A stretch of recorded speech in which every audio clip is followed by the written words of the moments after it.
مجھے اور آپ کو اس بات پہ غور اور تدبر کرنا چاہیے کہ ہم اس مختصر زندگی کو اللہ کے احکام کی مطابقت میں گزارنے کا عزم کریں۔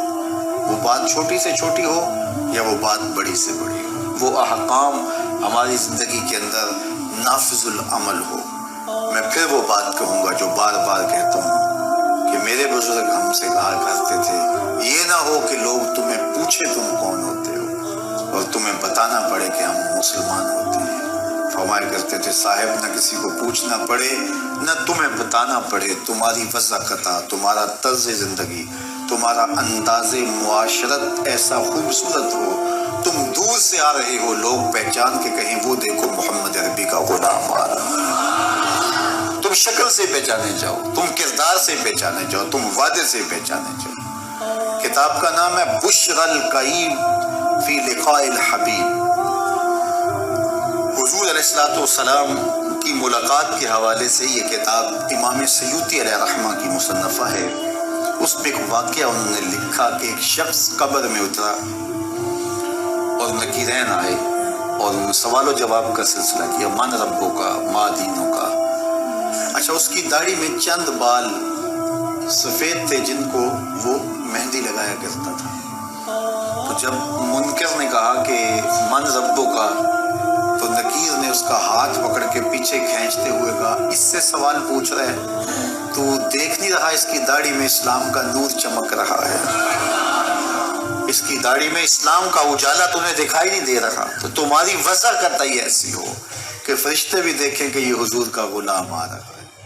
اللہ کے ذکر سے رخ پھیر لے، اللہ کی یاد سے رخ پھیر لے، اللہ کے دین سے اعراض کرے، تو پھر خدا شناسی، قناعت، توکل اور اعمال خیر تو اس سے چھن ہی جائیں گے، اس کو خود فراموشی کے عذاب میں مبتلا کیا جائے۔ اور قرآن مجید نے ایک دوسرے مقام پہ ارشاد فرمایا وَلَا تَكُونُوا كَالَّذِينَ نَسُوا اللَّهَ فَأَنسَاهُمْ أَنفُسَهُمْ، ان لوگوں کی طرح نہ ہو جانا جنہوں نے رب کو بھلا دیا، وہ بھول گئے، اپنے رب کو بھول گئے، غفلت ایسی طاری ہوئی، سویر سے لے کر شام تک اور شام سے سویر تک دنیا اور دنیا ہی مقصد حیات بن گیا۔ دنیا میں آئے کس لیے تھے، مقصد کیا تھا، بھول گئے۔ میلہ دیکھنے کے لیے آئے تھے، گھر کا راستہ بھول گئے۔ اللہ اکبر۔ فرمایا تم ان لوگوں کی طرح نہ ہو جانا۔ پھر اللہ نے انہیں سزا کیا دی، رزق کے دروازے بند کر دیے؟ نہیں۔ ان کی سانسیں چھین لی؟ نہیں۔ سورج کو حکم دے دیا اس کے آنگن میں روشنی نہ بھیجنا؟ نہیں۔ چاند کو چاندنی بکھیرنے سے روک دیا؟ نہیں۔ آب و ہوا روک دی گئی؟ نہیں۔ انہیں کیا سزا ملی جنہوں نے رب کو بھلا دیا؟ فرمایا فَأَنسَاهُمْ أَنفُسَهُمْ، اللہ نے انہیں ان کی ذاتوں سے انہیں بے خبر کر دیا۔ جو خدا فراموش ہوئے وہ خود فراموش ہو گئے، انہیں اپنے آپ سے ہی آگاہی نہ رہی۔ اور مجھے بتاؤ جسے یہ بھی نہ پتا ہو کہ میں کون ہوں، اپنی شناخت بھی جو بھول جائے، اس کے پلے ہوتا کیا ہے؟ اقبال نے کہا تھا نا، اپنے من میں ڈوب کر پاجا سراغے زندگی، تو میرا نہیں بنتا تو نہ بن، اپنا تو بن۔ مجھے بتائیے 6 فٹ کا جوان ہو، قدے رانا رکھتا ہو، اس کی آنکھیں عقادی ہوں، ماتھا کشادہ ہو، رنگ چمک رہا ہو، ہونٹ گلابی ہوں، لیکن اس کی قمیص کے پیچھے گھر کا ایڈریس لکھا ہو کہ کسی کو ملے تو اس ایڈریس پہ پہنچا دے، تو آپ اس کا چہرہ دیکھ کے کہتے ہیں واہ کیا جوان رانا ہے، کیا اس کے ہونٹ گلابی ہیں، کیا نرگسی آنکھیں ہیں، کیا خوبصورت چہرہ ہے، کیا شمشاد قد ہے۔ لیکن اچانک نظر پڑی تو اس کے گھر کا ایڈریس اس کی قمیص کے پیچھے لکھا تھا۔ آپ نے کہا میں نے دور سے دیکھا، اس کا تو توازن عقلی ہی ٹھیک نہیں، یہ تو بیچارہ جو ہے وہ پاگل ہے۔ تو قد کاٹ ہونے کے باوجود گھر کا ایڈریس پیچھے لکھ دیا گیا، تو اب ہر کوئی سمجھتا ہے کہ یہ بیچارہ فہم و ادراک کے نور سے خالی ہے۔ قدے رانا پہ ترس آنے لگ جاتا ہے، اور وہ آنکھیں جن میں ڈوب جانے کو، جھیل جیسی آنکھوں میں غوطہ لگانے کو جی چاہتا تھا، تو اب ترس آنے لگ جاتا ہے کہ یہ بیچارہ تو خود فراموش ہے۔ اللہ فرماتا ہے جس نے رب کو بھلا دیا، تم یہ نہ دیکھو اس کے بنگلے کتنے ہیں، یہ نہ دیکھو اس کے پاس کوٹھیاں کتنی ہیں، یہ نہ دیکھو اس کی چمکتی ہوئی کتنی لمبی گاڑی ہے، یہ نہ دیکھو کہ عالی نسب ٹاؤن کے اندر اس کا گھر ہے، یہ نہ دیکھو اس کا بینک بیلنس کتنا ہے، ہاں یہ بھی نہ دیکھو اس کے پاس وزارت کا قلم دان ہے، یہ بھی نہ دیکھو کہ یہ وزارت عظمیٰ کی کرسی پہ بیٹھا ہوا ہے، یہ بھی نہ دیکھو کہ اقتدار کی مستند پہ جھولتا ہے، یہ بھی نہ دیکھا ہو کہ یہ ڈائس پہ کھڑے ہو کے نعرے لگاتا ہے، لوگ آگے سے جواب دے کے واہ واہ کے ڈونگرے برساتے ہیں۔ کہا اس کی قمیض کے پیچھے لکھا ہوا ایڈریس پڑھ لو، فَأَنْسَاهُمْ أَنفُسَهُمْ، یہ وہ شخص ہے کہ جو اپنا پتہ بھول چکا ہے، جسے پتہ ہی نہیں کہ میں کون ہوں، اس دنیا پہ آیا کیوں، جو آ کے بھول گیا ہے، اسے گھر کا رستہ ہی نہیں مل رہا اور یہ بھاگا پھر رہا دنیا کے اندر۔ کیا بتائیں احباب کیا کارنامائیاں کر گئے، BA کیا، نوکر ہوئے، پینشن ملی اور مر گئے، زندگی کا مقصد ہی نہیں ملا۔ کہا جو اس دنیا میں اندھا رہا کل قیامت کے دن بھی نابینا اٹھایا جائے گا۔